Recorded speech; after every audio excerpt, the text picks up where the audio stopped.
Welcome back to one of my video episodes. Nice meeting you all once more again. So I'm here to tell you people more about Nelfund, what it's all about and how you go about it. So if you have been struggling to pay your fees, or you have been worrying on how can I provide my next school fees, or some of your basic necessities, so I want to tell you more about what Nelfund is all about. So please, before we dive in, can I have a like button, a comment, and a share? Thank you as you do this. So Nelfund is referred to as Nigeria Education Funds Loan, which was launched by President Bola Ahmed Tinubu in the year 2023. You all know what happened in the year 2022 when the universities went to about 8 months strike or thereabout when Buhari was still the president. This made the current president of Nigeria to launch what we call Nelfund, because after the strike, the school fees and everything was raised to a very high exorbitant amount in which some students cannot afford. So after that, Nelfund was launched by our president when he took over the office. So Nelfund, for you to be eligible to apply for Nelfund, you must be a student of any federal tertiary institution or any public universities, polytechnic, or college of education. Okay, let me simplify. You have to be a student of a federal owned school for you to be able to apply for this.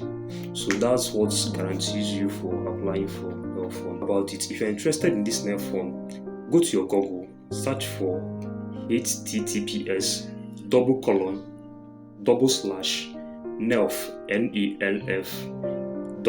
.gov.ng. That's https://nelfund.government.ng. When you search for it, then you provide with them with your necessary details, your JAMB reg number, which is your matriculation number, which is one of the most important criteria for you to be for you to have access to this opportunity.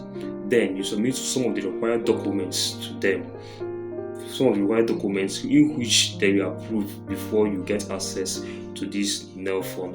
So make sure there are no discrepancies in your documents, because it's very important. Once there is any discrepancies, this application will be denied and you'll be denied of the opportunity for accessing the portal rather.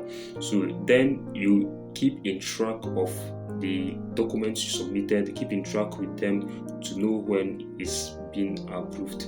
So these are the pros of Nelfund. The thing is easy to access, and it's basically for students in tertiary institutions, and it's non-interest loan. So what do we mean by non-interest loan? What we mean by non-interest loan is not like banks. Assuming you went to the bank, you want to borrow 100,000 at the bank.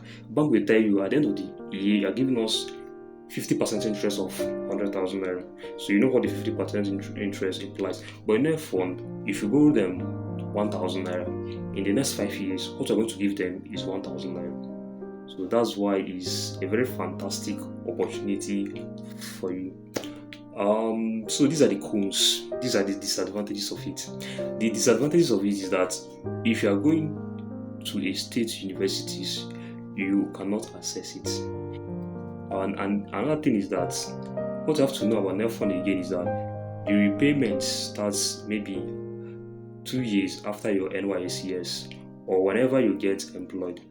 For those that will be employed in the federal facilities, these deductions will be made in your account depending on your working condition, like the amount you receive per month in your salary. So this is where the deductions will happen. Okay, in line with this, if you apply for the Nelfund, you will equally be qualified for a monthly stipend of 20,000 naira. This is what I mean. If you apply for Nelfund, the government will be giving you 20,000 naira every month, and all these will be repaid after your NYCS. So this is one of the advantages of it.